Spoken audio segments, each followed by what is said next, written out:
Start. Hi guys. Uh, Sorry if we are disturbing your three-course meal, but we have some very interesting panel here and a very interesting topic which is really changing the whole financial world globally. I'll start with the introduction of the topic for today, and then we'll move straight to the introduction of each and every speaker. So we are talking about the proposition of traditional financial institutions will or will not become obsolete following the AI age. And there are many more components built into this, which you will find out in the discussion, which will start now. Let me start with Lucy.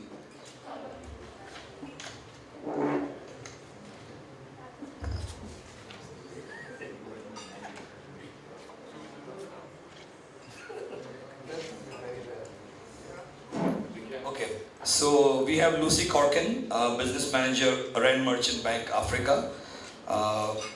We have Karsten.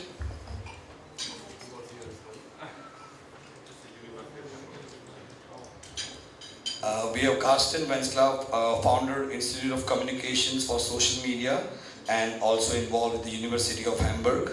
And we have Arun Sharma from the, how do you say, direct beneficiary? Government of India.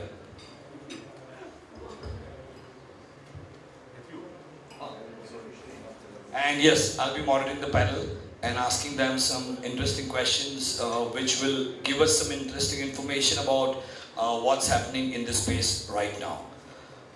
Shall we start with a very simple and basic question, what is the key topic? Is really artificial intelligence / machine learning and any other things which are happening around this challenging the traditional financial institutions? And if they are, how big and serious is this threat to the traditional financial institutions? We can start with Lucy and everybody else can jump in at some point. Thanks, Mike. I think definitely what is happening in the digital space, and particularly with FinTech, is definitely challenging traditional banks. And if they do not adapt and become more flexible to what is happening and the developments that are happening, they are not going to be around in the next 5 years. What is certain is that banking itself is not under threat because people will always need to borrow, they will always need to transfer, to make payments, they will always need to invest and save. But the institutions that service these needs, if they're institutions at all, may change their form.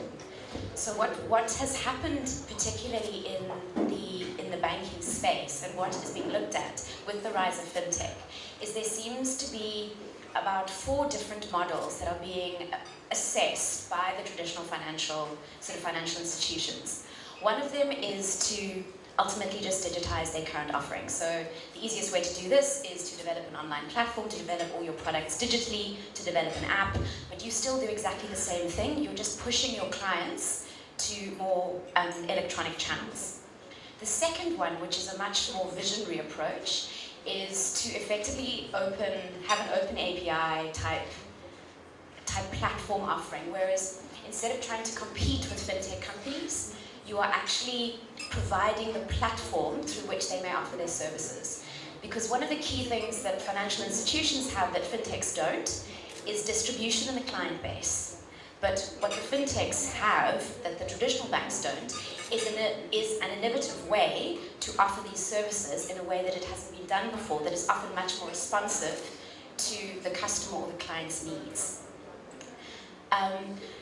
2 other options is which are actually being examined in all seriousness, is for traditional banks to focus on one thing, rather than the whole suite of products that they currently offer, is one thing that they do incredibly well and focus on that, and cut their losses in all the other areas that they've been dipping into, in order to make sure that they still carve out a niche for themselves in the financial landscape.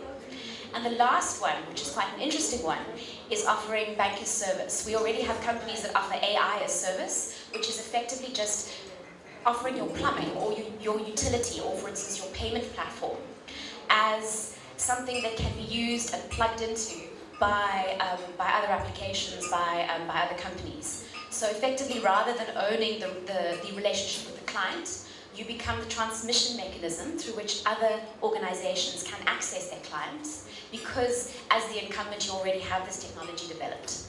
And so there are various ways that are being looked at. Traditional banks are definitely rethinking their business models. And it's quite clear that we cannot carry on doing business the way we used to. What banks will look like, I have no doubt that there will be some form of financial services provider, whether they will look like the banks, and I'm very certain they won't look like the banks that we have now, but whether we won't have banks at all, I think is possibly not as sort of a question for much farther in the future. Thank you, Lucy, for that wonderful views. I would love to bring Arun and understand his view as well. Thanks, Mehul. I agree with Lucy as a whole that yes, banking as a function will be there, but in what way or what shape will it remain, that depends upon many things, and those are the many things I'll throw some light upon. I'm from the government, and hence by nature it's conservation and status quo. Now, when we say, okay, let's break down the functions of a bank typically. What does a bank do? Bank provides credit or loans. Bank provides savings as an option, and payments and remittances. These are the three broad topics of any bank. And then if you diversify it, there are other products such as insurance, pension, etc. But I would put them outside the core functions of a bank. Now, all these, which are the products that are seeing an advent of technology and are changing in the way the customer behaves, the way the financial institutions behave. There's a deep-rooted dependence of any economy on traditional banking structures. And we've seen this in many crises that the world has faced in many countries and many economies. And each time the economy has had to reorient itself to go back to what the way the banking institution was doing. So hence we call them too big to fail. Now we have something called the systemic risk, the institution that pose threat to the economy, which have been identified according to the Basel norms. They still exist across the world, across the globe.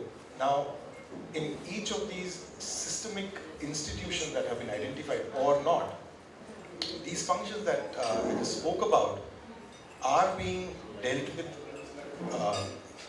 in the way the technology is evolving. We talk about AI, we talk about machine learning or blockchain, etc., etc. Cryptocurrency. You're wearing a, I saw that. You're wearing a badge. But the delivery point, I mean, what we get enamored by, what we see the most is the delivery on the retail side. That, of course, no doubt is seeing the most, that's the place where the most evolution in terms of technology is happening, in terms of credit scoring, in terms of disbursing or calculating the credit worthiness of a person and disbursing immediate loans in a matter of seconds. I mean, now with all interconnected databases, you can build a credit history of a person in a matter of seconds. And that helps in assessing the risk portfolio, dispersing the credit that he or she can. But of course, there are limitations that one should have a credit history. If there's a person who can repay but does not have a transaction history, he or she is limited. So, all in all, my submission is, by saying this, that banking institutions will survive in the next 5 years, we assume that they'll be static, they'll not undergo any change, they'll just let the ecosystem evolve around them and they'll be slow to react. Obviously not. I think they'll also get smart about it. And the second part is the regulatory part. Will the regulation allow this? As I said, every economy is dependent upon its banking institution and it does pose a systemic risk. So somewhere the regulators will step in beyond a certain point. The distribution of the customer touch point, yes, it all should enable the customer to transact with any financial institution in a cost-effective manner, in a time-effective manner. As long as that is happening, of course, any number of FinTechs are allowed to come and do business. But at the time where these changes start threatening the basic fiber of the economy, that's where we'll see some changes, some hurdles being put in the way. Makes sense. I partially agree with you. Let's Carsten share his view so we can understand what he thinks about this as well. Yeah, well, thank you very much for inviting us, and then also for this fantastic opportunity to speak about it. You know, Germans are very shy to speak about money. You know, we don't like to discuss our salaries, and for me it's really weird to talk about financial issues so late at night. You know, so but we'll try to get through this, I think, and I hope it will be entertaining for you as well. I think So, before you do that, there's an affirmation which we tried in a couple of financial conferences in all over Europe, and all Germans were very receptive to this. And we can start this with you by saying these words quickly. I love money, money loves me. simple. I love money, money loves me. We'll do that that might be the closing statement. Anyway, so the interesting thing though is when you asked about this, the connection between AI and the future of banking. I mean, it's a question being asked by journalists quite a lot. You know, is FinTech going to make the banks obsolete? And I was thinking about that. One of the big peer-to-peer lending platforms in Germany, they started off with a simple intermediary lending to people, and they told me that they could figure out the credit score of someone applying for a loan if they were applying for it on a Sunday afternoon or evening. The credit risk was lower than a person applying on a Monday morning, because the people who are applying on a Sunday evening, they have to work on a Monday morning, and those who don't have to work on Monday mornings, they are worse credit risk. And a traditional bank wouldn't even be able to find out about this because they were closed in Germany on Sunday evening, so they couldn't find out if someone would come in to apply for this. And so this is quite interesting. Obviously, this is not a typical case of AI, just a normal credit scoring, but I think now a lot of fintechs have uncovered ways of connecting data which is not related to financial transactions and predict financial transactions and customer behavior very well. And the only thing though is, coming back to your example of the bank as an infrastructure provider, you know, if you think about, for instance, the building of the Bank of England in London, it looks very much like a Greek temple, right? And I was wondering why that is. I mean, is there some sort of god who lives there or something? But yeah, the god of money. But so it's because I think banks have a reputation to lose if they don't interact with customers regularly anymore. Before the financial crisis, I think journalists and bankers had a really good reputation. Now, for some reasons, both journalists and bankers have a low reputation, almost as low as politicians, which is kind of strange. But so what happens if bank brands are not actively engaging with retail investors anymore? I think this is going to be a big changer in how we perceive banks. And then essentially being a bank is not something special anymore. And so then the question is, why do they have to have this special regulatory status? Why are they being so protected by a lot of regulations? And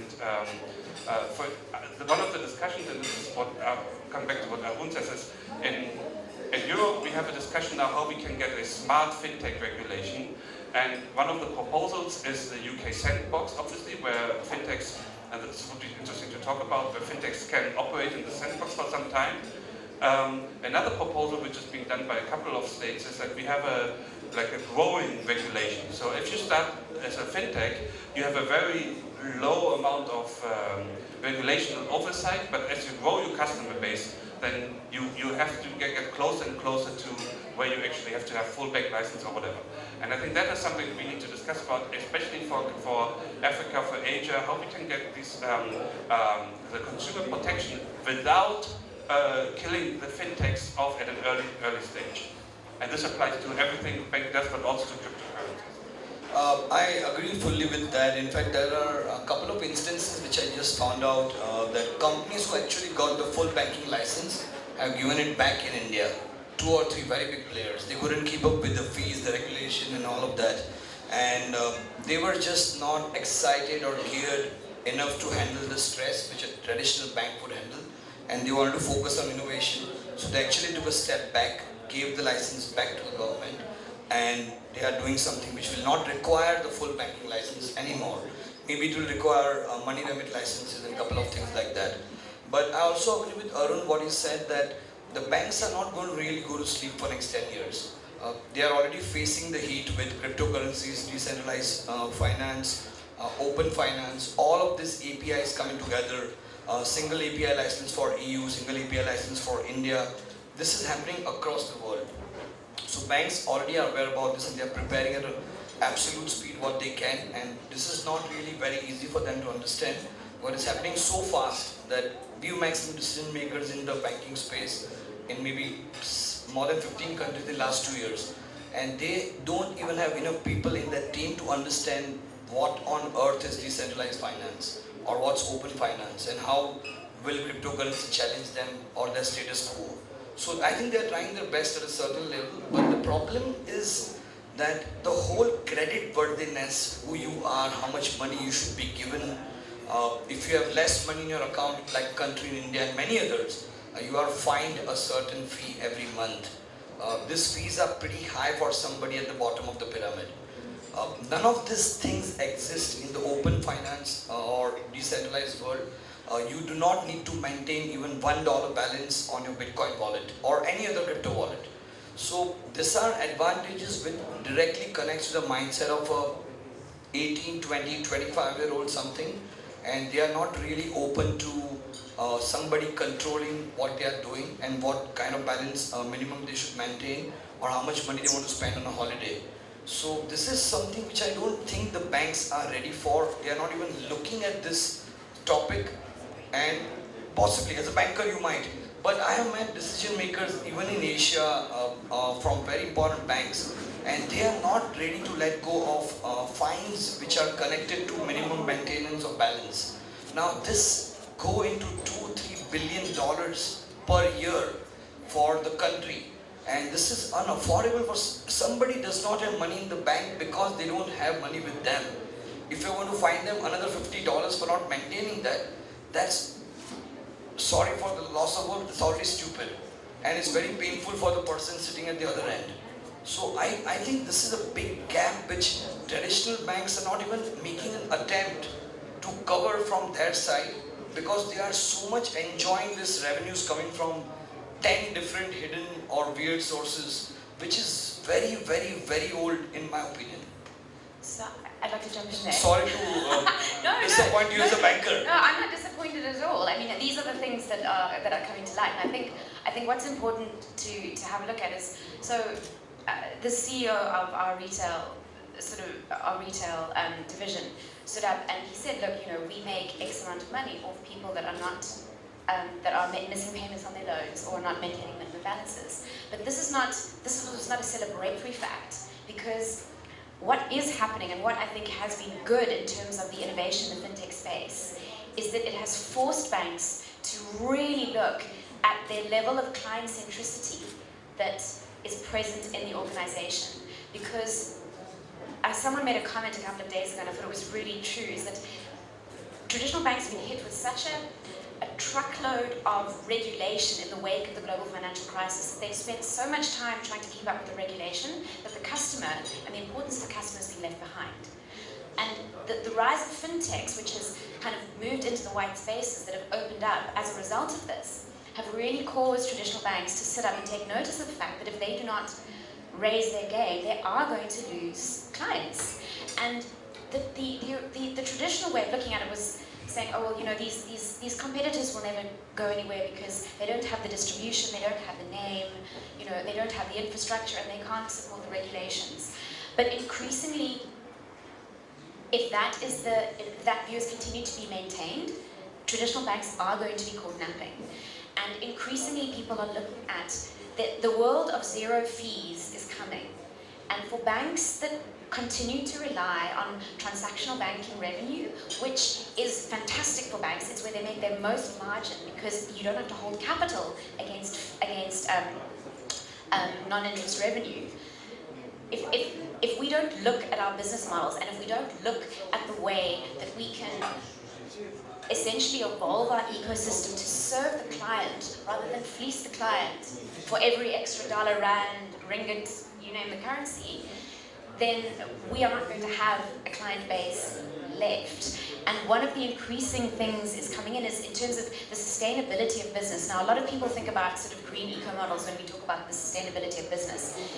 Another aspect of the sustainability of business is making sure that you have a client base that continues to require your services. And if you grow to the extent of impoverishing the community that you bank, you're not going to be around for a very long time.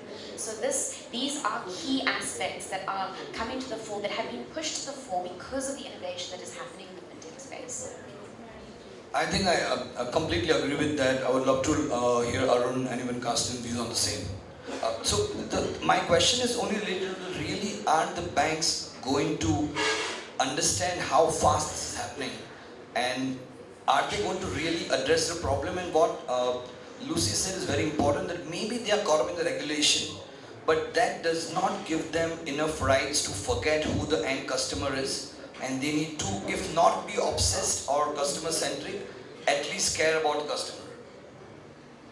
Well, yeah, it is an imminent danger for anyone, the hare and the tortoise story. If you become complacent in your business that's been traditionally there, and you don't innovate, you don't see what the competition or where the where everybody is going, then obviously it's your foolishness. But obviously they're thinking about it. I'm sure they are. If they're not, then they don't have a right to be in the business. The most fundamental tenet of banking is trust, and it has been built in over years and years of transaction. It takes decades to build that kind of reputation and trust, and it's a relationship. The relationship is based on trust and brand name and so on and so forth. So if, as Lucy said, through transaction banking, through retail measures which are helping the customer, ultimately that's what everybody wants. If the new fintech players are able to wean away customers, which then won't come back to the traditional banking because of the added advantages that they're offering, then yes, of course, it is a threat. But again, you have to look at the data. In India, the total number of bank accounts is about 1.14 billion. Now, assuming, and we don't know how many unique bank accounts are there, because of course there's dormancy, there's one person holding many bank accounts. So I did one calculation, we have Aadhaar as our unique ID. On the Aadhaar mapper, which maps the ID to a bank account, there are 63 crore or 630 million bank accounts that are uniquely mapped. So you can imagine, or you can say that, but then that these are the unique numbers, but that's also not true, because I can have 4 bank accounts and all 4 of them would be mapped on the mapper. So the total number of accounts that are on the mapper are about 900 million. So the number of unique bank accounts in India that an individual holds is a number between them. And RBI, the Reserve Bank of India, the central bank, has this data. We're trying to get to that. We have obviously the usage, which is more important. But the point I'm coming to is the retail aspect of it, which is what you're saying, Lucy, on how banking is served by the fintech players. It's not yet a threat, at least not in the market that I see. India attracted the second highest investment outside of China, I think for the past 2 years in fintech companies.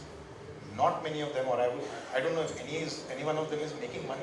Apart from the investor money that is coming in from their basic operations, are they able to generate that kind of revenue? I'm not sure. The second and the more intriguing part is the services that are being offered here. India has one of the, I would say, the most advanced settlement systems in play, called the Unified Payments Interface, the UPI. Now, that UPI allows instant settlement 24/7 using multiple methods.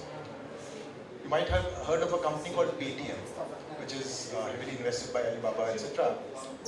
But guess which company is the largest platform for P2P settlements, for P2P payments as of today?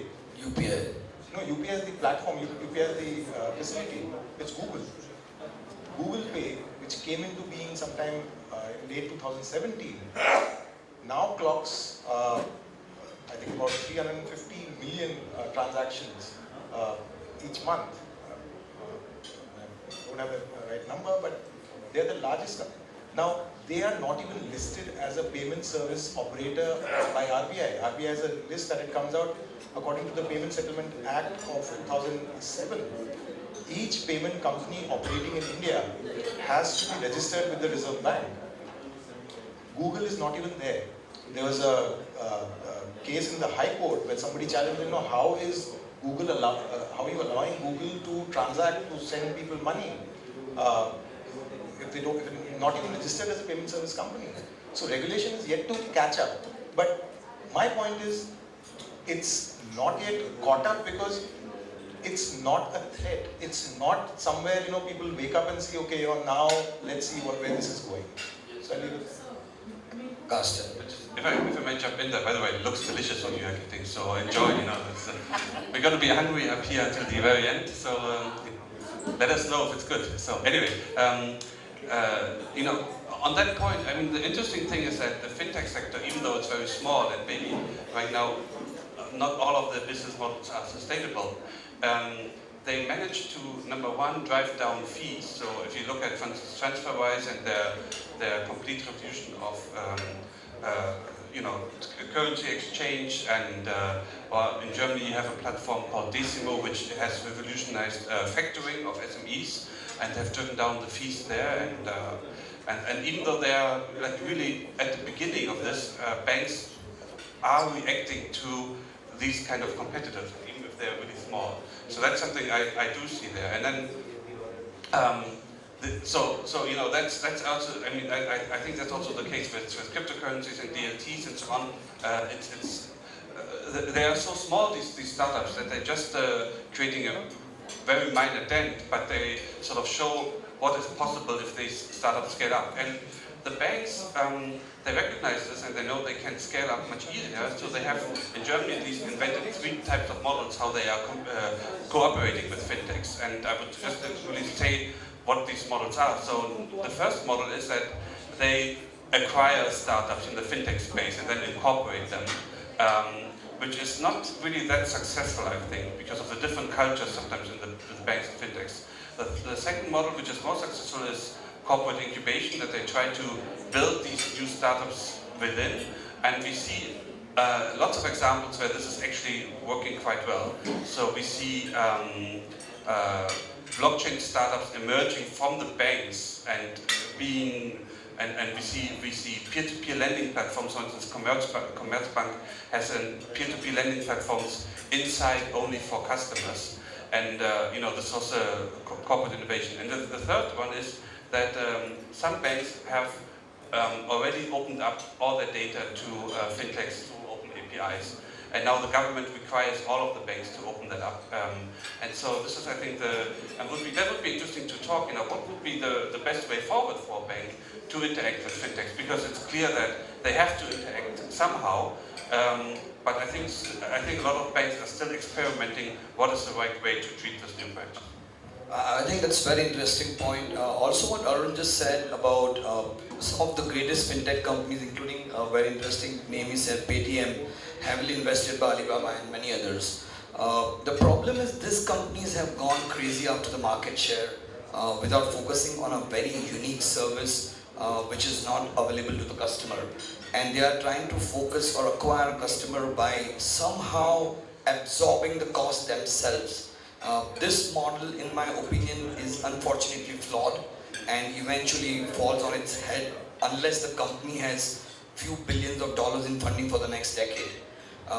The innovation part, what you mentioned has also a serious problem when it's acquisition, because the culture is a big misfit, and most of the founders of fintech companies acquired by banks have quit in less than 12 months, even at the cost of losing equity and payouts. They could not even sustain those 12 months with the traditional institute. So this is a serious problem which is happening more than a decade in all important parts of the world.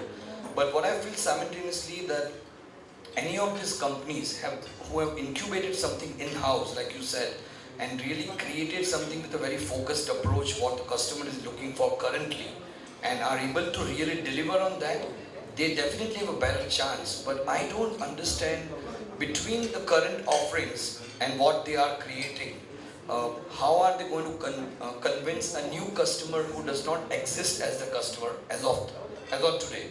Or how are they going to get a geek or a programmer or somebody who's under 25 and make them add them to the new financial customer database? That's not going to be very easy for any of these players. Even companies like Facebook has failed to retain the twin teen audience completely worldwide. They've all left Facebook, they've completely deactivated their account, they're never coming back, or they never even signed up. This is a Snapchat, Full House, House Party, many such applications, and they're not even using Facebook, Instagram, or any of these platforms. And these are the guys or girls who are going to be earning some kind of money in less than 5 to 7 years. And I don't think they are ever going to interface with a traditional bank. If they don't understand or dislike what Facebook does to the company, there is no chance an existing traditional financial institution can convince them to be their new client. Unless they really have something unique to offer, which I doubt today. I would love to know if you have experienced something on that front. So my kids are 3 and 8 years old, and they have, I think, 4 bank accounts because the grandparents required to have them bank accounts for Christmas gift. So, and it's quite interesting because I get all the mail for them, and the banks are quite active with that target group already of 3 and 8 years old.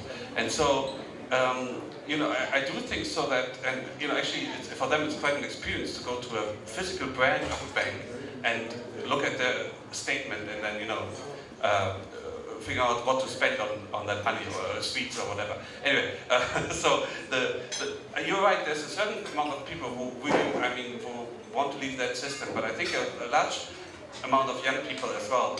What they're really interested in is having a seamless transactions possible. And I think, obviously the mobile phone is the one which makes that possible, but I think we will have transactions into all kinds of devices built in, which don't even look like a phone, which don't look like a bank, but which will nevertheless take over some functions of the bank. Like the best example is that you, with your car, you drive up to a plug where you charge your electrical car, and then it will maybe either buy electricity or maybe sell electricity that you have generated or whatever, and this will all be banking transactions, but it will not feel like that you visit the bank, and there's all these kind of activities. So I think that's the big challenge, not so much like of course there will be always young people who are going to go out of the system, but I think the big challenge is really to banks that non-banks, which have a large customer base, can just take over these functions really quickly. So I agree with that point, but what we saw in a traditional television network space, and some of the greatest investors globally were laughing at Netflix 10 years ago. I'm sure they are all punching themselves now. This is the same situation we saw in Europe literally 5 years ago when Revolut was not out there, or any of the mobile-only banks were not out there successfully. And I met 3 different founders at 3 different stages where they could not even raise a €5 million round, and they were struggling to go through that. Now, they are sitting on $500 million funding, and they are actually challenging German, UK, and every possible bank in UK and Europe. And this happened in less than 4 years. So this is something which is not difficult to understand or believe till it really goes through that cycle, but it has happened, and it will happen again and again and again. I agree. I think it's very interesting because South Africa, 3 completely digital banks were launched in the last couple of months. South Africa traditionally has a very consolidated banking sector. We have basically 5 banks that bank everybody, and we have about 75% of our population is banked. So you're talking about 42 million people, so that's a big pie. And what's very interesting is that these 3 banks have all launched, and I believe that the banks that currently are traditional banks, in which I work for one, is completely underestimating the challenge to the traditional landscape that these banks represent. So the one bank, for instance, and the primary argument is that they don't have a distribution base. How are they going to get their clients? How are they going to get into their clients? And so the one bank has actually very cleverly partnered with one of the large retailers. And so you can walk in, you can open an account, it's free.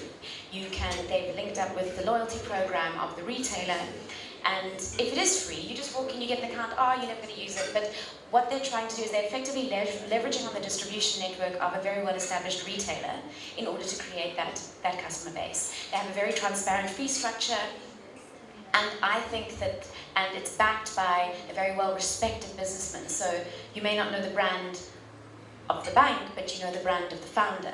And I think that is potentially a very underestimated threat.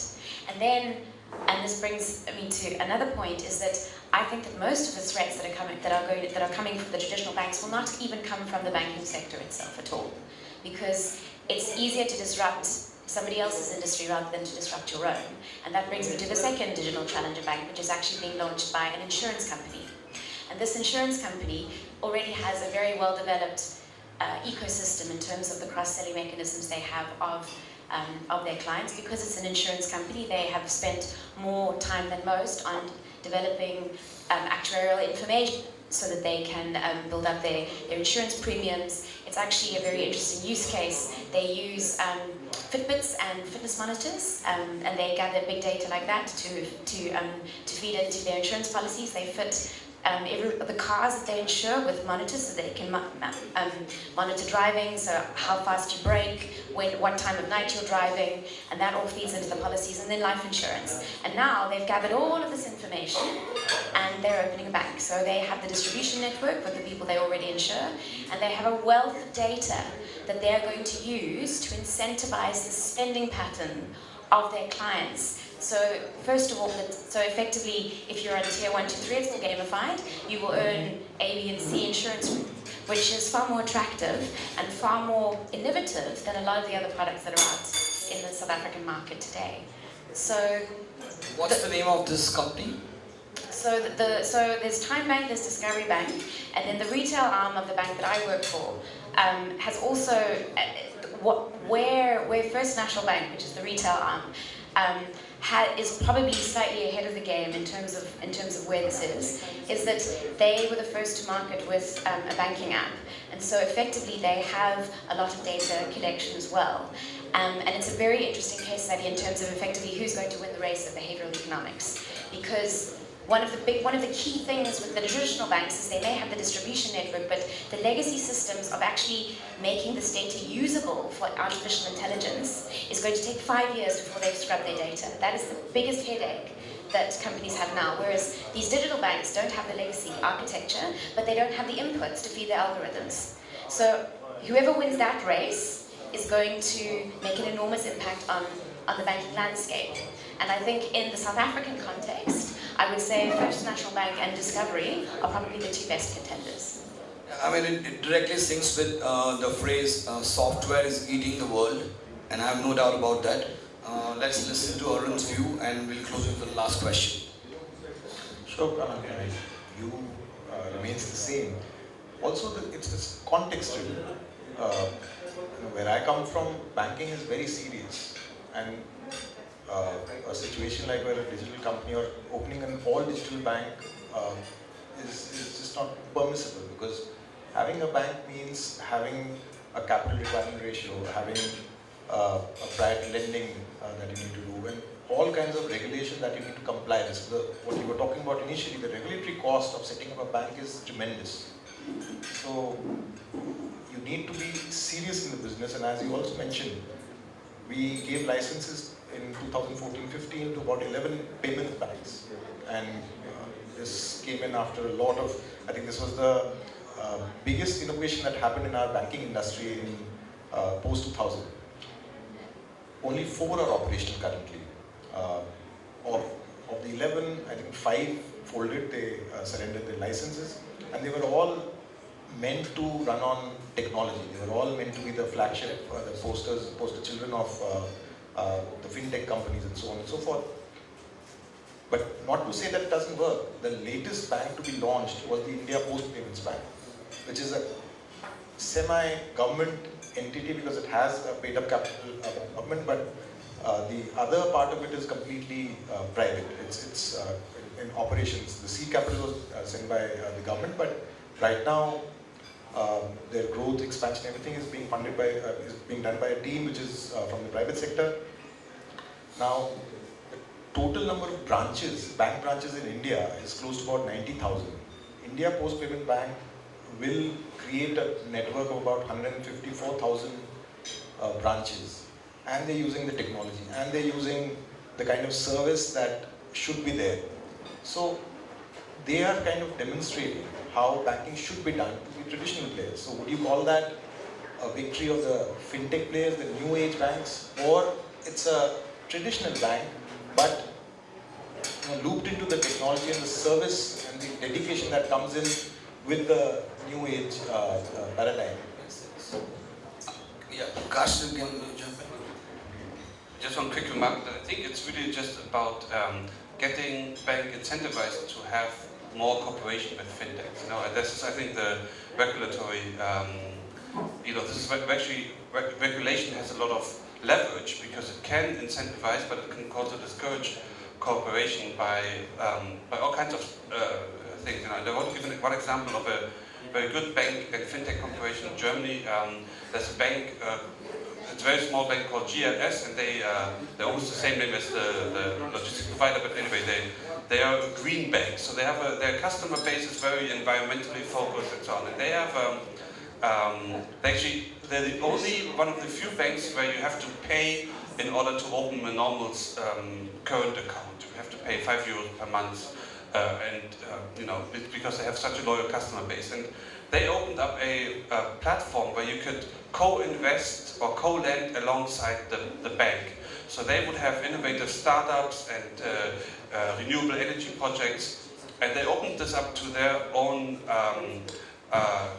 customer base, which was great. And the reason why they did this was not because they needed the capital, but they wanted to find out how the customer base works and where they sit and how they communicate, because you could also, as a customer, you could go to this platform and say, I would like to share this and this project to all of my friends and also ask them to invest there. So that's how they learned how communication works. And this is back to your original question, like how to reach out to new customers. They just use this sort of interaction between fintechs and banks to figure out where the next customer is sitting. So I completely agree with that view, and I think that makes really sense if they are really focusing on the customer and doing things which really can keep the customer engaged to many levels. Coming back to what Arun said about a lot of these banks are built on several decades of experience, credit history, founders, kind of work they have done. So it's all about the trust, and it's all very centralized. We are moving very aggressively and very fast to everything which is decentralized and everything which is trustless. It started with Bitcoin, and now we have more than 1,500 cryptocurrencies globally. I'm not saying all of them are the best and everybody should invest in them, but the fact that they have proven that this financial and monetary systems can work without a trust and without a centralized system is very powerful. Bitcoin's volume in the last 24 hours is $23 billion. So it's not a joke anymore. Maybe 10 years ago it was started as a joke. Even then it was not. But the fact is that this is growing at a speed which is impossible for even a traditional bank to understand. Now when we are saying decentralized and we are saying trustless, it's not working by blessings of Lord Jesus Christ or something like that. It's a very powerful process which is based and dependent on mathematics and cryptography, which is completely 100% tamper-proof. The current generation, or many people around the world, which are 150 million people are active with Bitcoin and crypto wallets. They have chosen not to trust or put their rights or investment into a politician combined with a central banker, but rather they have chosen cryptography combined with mathematics, which cannot be tampered with, which is immutable, which is simultaneously published on 25 million computers, self-replicating, and none of the algorithms are possible to change. A lot of these cryptocurrencies, including Bitcoin, comes with a permanent finite supply. Nobody can print the money as they want to, without naming any country.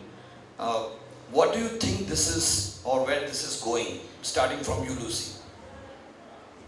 So obviously cryptocurrencies are being looked at very carefully. I mean, I can only speak from the South African banking context. And there are, I suppose there's cautious interest, I would put it that way. The regulator is very interested in what cryptocurrency is doing and has not really, it's not recognized as legal tender, but you are allowed to dabble in it as you see fit. Most of the banks are involved in cryptocurrency experiments and investigation, but no one has really come out with cryptocurrencies per se. I would say more interesting use cases in the South African context is actually the blockchain technology that underpins crypto rather than the crypto itself. So I would definitely say in terms of that point. And secondly, I think that there are two fundamental things that require cryptocurrency to take on. The one is an understanding of the system, because it is so far into how we are used to dealing with money. So you have to assume a very high financial literacy in the population that is going to take cryptos on. And unfortunately, even though we are a highly banked country, we are not a highly financial literate country. So the interest in blockchain, in cryptos, is restricted to a certain very small portion of the population. And secondly, from an institutional perspective, corporates and institutions, by virtue of what they are and the way that they are regulated, never mind the banks with which they need to do business, they are incredibly conservative. And as far as I'm aware, the institutions and the corporates which retain the vast majority of the formal assets are nowhere near getting their heads around cryptos, what it means, and how they can invest in it. Which means that given that banks take the lead from their clients, there may be experiments in this regard, but until a client shows a definite need, that is not something that is going to be serviced. Where I think there is an interesting opportunity is custody of crypto assets, because custody is something that banks already offer. And whether you see crypto assets as a new asset class or just a new transmission mechanism, they require custodial services, because the way that cryptos are currently set up, something like that doesn't exist. And the algorithm itself may be immutable, but the safety of your bitcoins in your bit wallet is not. That's very true, but I would like to jump in. We've studied each and every exchange hack in every country very carefully over the last 7 years. And the only reason any of these hacks have occurred, because the exchange owners did not choose a blockchain infrastructure. They used a traditional web tech stack, and they use a custodial wallet instead of a non-custodial wallet, wherein they control the private keys of each and every customer on a central server, while allowing a hacker to hack them and get access to all of that. So that was a very flawed model. That a hack still took place. Yes, but not on the crypto, on an exchange which was built on a legacy system, which got them hands onto a crypto. But typically the Bitcoin blockchain in the last 10 years hasn't been hacked even once. I doubt it can be even hacked once unless we see quantum computing operating at that level. Sorry. Custom. I mean, what you said, the trust which originally was towards institutions and brands goes partially into algorithm and into tech, and mathematics. I think you're spot on that. For a certain amount of people who are doing this, but for instance with Bitcoin, I think there was a recent study coming out, but it's too late that I know which one who authored it. But anyway, there was they looked at like what are the four main reasons to explain the volatility of Bitcoin, and obviously number one is the termination of the finite number of Bitcoins. The second one is how much is the mining fee and the cost of mining. The third one was the transactions. And how much is Bitcoin used in everyday transaction. And the fourth one is speculation. And they found that volatility is more easily explained by speculation than, for instance, transactions. And it's clear, if there's such a volatility, you wouldn't spend your Bitcoins on pizza like 6 or 7 years ago when some people did that, right? So But yeah, 10,000 bitcoins on pizza, but so of course a lot of people are right now. I think a lot of people who are buying or selling bitcoins are doing this not for the purpose because they think this is like really a valid alternative to other currencies. You know, that's my personal opinion. However, I think number one is not all decentral ledger technologies are blockchains. So there's a lot of interesting things mathematically happening besides blockchains, which are also decentral ledger technology, and which can be really interesting for custodians. For instance, like non-linear blockchains, you know, where you have like several different forks and they all are valid in it, and that works. So that's number one. And then not all blockchain applications are cryptocurrency, obviously, you know. Like, so and not all cryptocurrencies are Bitcoin. So I think that we see a lot of. I think we will see a lot of really interesting B2B cases in non-Bitcoin cryptocurrencies, and that's going to be really interesting to how that's going to shape. But I think for a lot of the normal customers, they might not even notice if their transaction is on a blockchain or not. Like they might not even find out about that. But it's good for the banks to be in that space early on and understand, you know, what is the technology behind it, and also with the regulators. I think we need more and more blockchain people also in the regulatory, in the supervisory agencies, to not just because to understand what the market players are doing and if there's fraud, but really to understand what is sort of the technology underneath it. So. That's true, I agree with that. In fact, we had a word about that with Arun as well. But I still do agree with the part that the regulators need to engage constantly with people who are part of the industry and understand how they can make it better. But just to add to your question or to your answer, we had a debate in Charles University in Prague 4 months back, and the winning side was the students who were saying why they will always stick to using crypto. And I don't remember each and every point, but 3 or 4 points were very compelling. Number one was, a guy says if I want to send money to my girlfriend on Saturday night 2 a.m., I can only do it through Bitcoin. I can't depend on any bank. Second point was, now it's something which is maybe emergency, maybe he's crazy about the girl, whatever that is. But he said the crypto does not sleep 365 days, 24 hours. And he can make sure that the money reaches his girlfriend in less than 5 to 6 minutes, which I think is still slow compared to many of the cryptos today. Second was the fees, which is extremely low if you are sending to a low pace period, or if you are sending to any trusted wallet. And the third one, which I remember, was that they don't need to physically worry about maintaining any of those banking records, documents or checks or statements, and they can track down every single history, not just on their wallet, but on the original Bitcoin blockchain transaction available publicly for anywhere in the world. So they don't have to maintain their books ever if they move to this. I strongly felt to a certain level that really made a case. Sending money on a Saturday or Sunday night, low fees, and not maintaining any of your financial record because they are available publicly. It's quite a bold statement for somebody who's still a college student. But we'll close it with Arun's comment. You know my comments, but individually, if you look at Bitcoin as an investment product, take my money and I'm all game for it. But wearing a government hat or a regulator's hat, what function is it serving? What benefit is it giving me? You're talking about instant money settlement. It's available today. I can send money on WhatsApp, in fact, in India, for a limited number of users at any time. Cost, it's zero cost. And the settlement happens in seconds, not even 5-6 minutes. Anonymity, come on, that's, if you're looking for that kind of a trade, there is a mechanism available. You don't need to buy Bitcoin for that. But then that's a function that obviously regulation won't get into. Consciously, government has, in India, moved away from all kinds of regulated entities.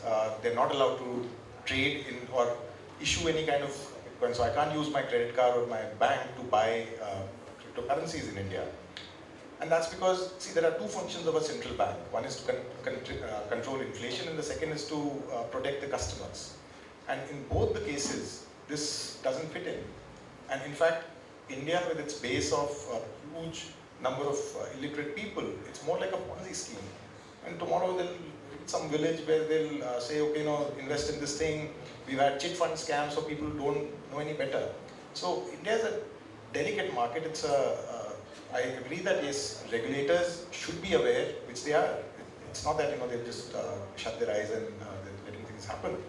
But India is not ready for a large-scale deployment of Bitcoin operation. I fully agree with those sentiments, but at the same time I feel that how can a government tell an individual citizen that you are free to buy any lottery ticket on the streets of India and lose your money till the last day of your life, but you cannot use the same exact money to actually invest in a cryptocurrency which might be much higher and has much higher positive performance chance and an index and a roadmap for the last 11 years. That's something which I really can't put my mind to, because it's like, how do they choose that? How do they allow a nation of 1.4 billion people to go out and buy lottery tickets on the streets every single day? There's no monitoring there whatsoever. But the same level of clamping down has gone to that they have sent out letters to banks, and banks have sent out letters to customers. Please don't use our credit cards to buy crypto, which I find very unfortunately China-ish move, which not India is known to doing in any other situation. An issue of clarification there that lottery is a state subject. Centrally, there is no provision for a lottery. States have allowed it, so it doesn't come into the purview of the larger monetary policy of government. So that's a small kind, but I agree with you. But it's a big turnover. Yeah, of course it's a big turnover, and all the risks exist. Yes. And of course, if you're saying that a person is willingly out there and willing to lose his money or double it, but then that's the understanding. You think that the investor or the person understands it. The government has to take care of the lowest denominator, and that's where the role change. Yes. Makes sense. Guys, any closing comment? And one quick question for the room. Has anybody in this room played around with any cryptocurrency, purchased it, bought it, sold it, traded it? Right from the left table to right to everywhere at the end. Yeah, that's what. That's a very practical solution right there. I don't know, it was Lucy or you were saying that the financial literacy is very high. This is a very high financial literacy crowd, I'm guessing. But yeah, let's go for it. So, can we talk a little bit about microfinance? Because I think that was the topic of the panel. Sure, absolutely. Go ahead. So, I think one of the things, sort of my understanding of one of the things that we were looking at is the fact that microfinance and SMEs are recognized as the growth engines of a lot of countries, particularly in the so-called global south. So that includes the whole of the African continent.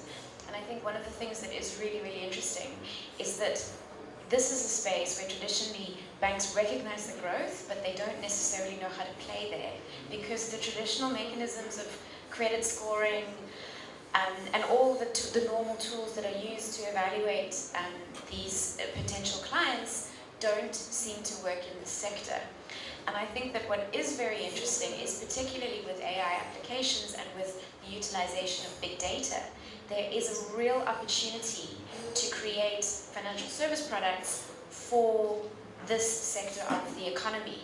And this is not just SMEs, this is also community savings. So they're called something different in every country. They're called stockfills in my country, they're called SACCOs in Kenya, but basically community savings units or cells. And I think this is where the real magic comes in, because this is not eroding market share from traditional banks at all, because this area of the economy was traditionally completely unbanked. So effectively a market is being created where once there was none. And I think this is real magic, and we have proper use cases already in existence. So everybody knows about M-Pesa, everybody knows about how it's revolutionized the payments industry in Kenya, and the fact that M-Shwari, which is basically a micro-lending product that is built on top of M-Pesa in in cooperation with another bank, specifically uses cell phone records in terms of payments made and received, in order to build up a credit scoring mechanism.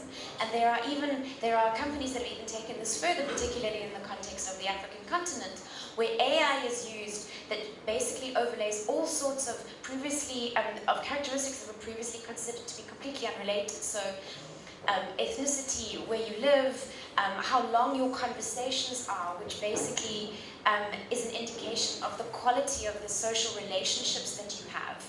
And an enormous amount of data that is used to effectively build up a profile of who you are, how you relate within your community, and how, as a result, your credit score would translate for these organizations.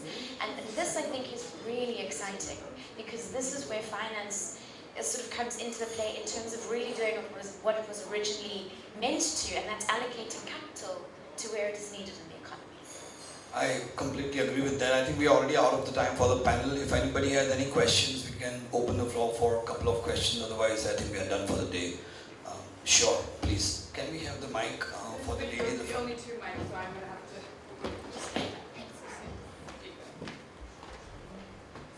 Thanks. I just wanted to pick up on Lucy's point, because that's actually the reason I came. And that is, at least in, and I only know the North American context, but one of the big challenges we have are embedded biases into the finance system. So women who run small businesses don't get access to funding because the criteria and so on that were established were based on, old manufacturing and technology models rather than services, for instance.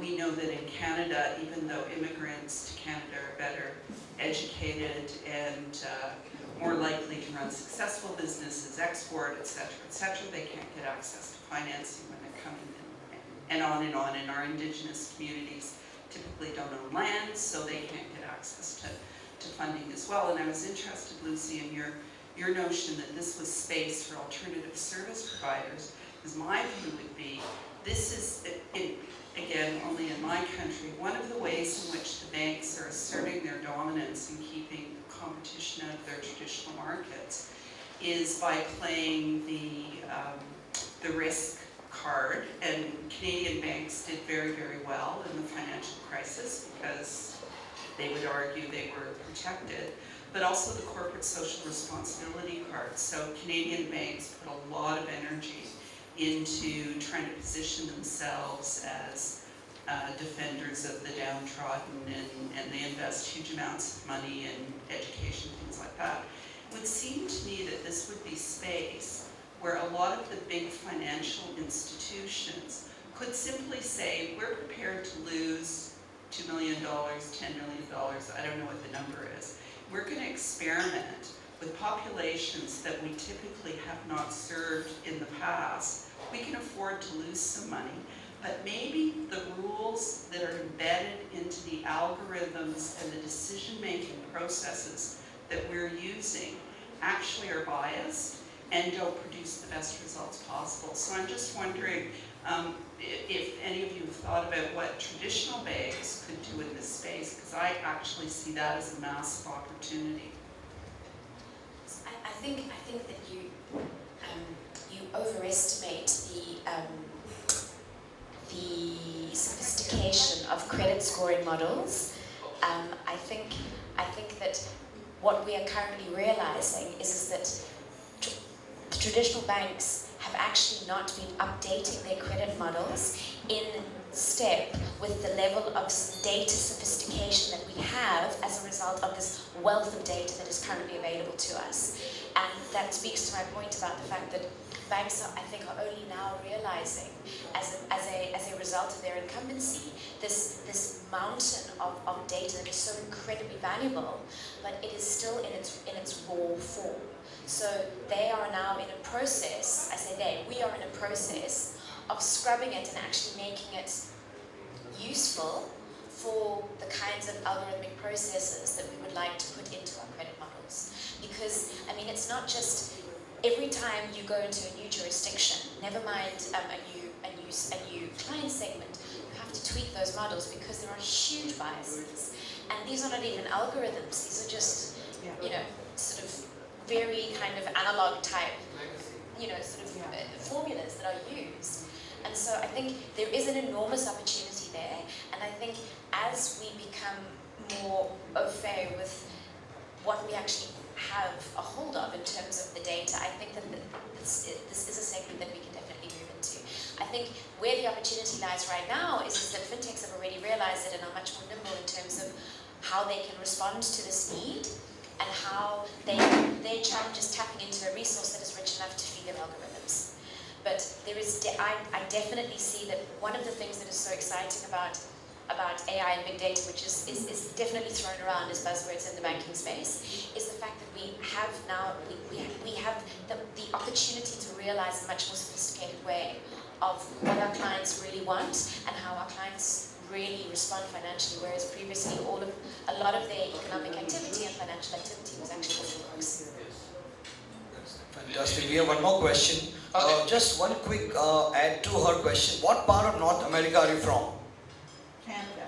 Alright, so if you haven't looked into what's happening in Toronto, because I know... No, I know all about it. No, just the decentralized finance part is actually trying to address the exact same problem you mentioned, but it's at a very nascent stage, and I think it should be at a very great stage at some point. We have a question. I just wanted to build up on this because you're absolutely right, and the AI algorithms themselves will not solve the problem because it's bigger. If we put it in the mathematical perspective, what banks were trying to avoid was false positive. Basically, they were trying to avoid lending to a person who will default.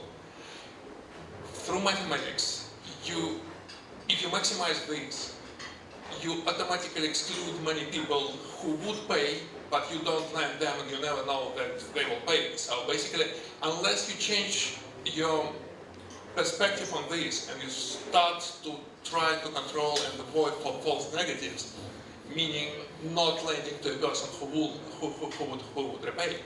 And this will require lots of, among other things, lots of negotiations with regulators, because the regulators are completely not prepared to this approach. And the irony, I'm from Russia, and the irony of the Russian banking market was some of the most customer-centric banks have recently went out of business because of regulators. Because what happens basically in the Basel II and Basel III world, if your loan portfolio grows quickly, you have to capitalize with the same rate.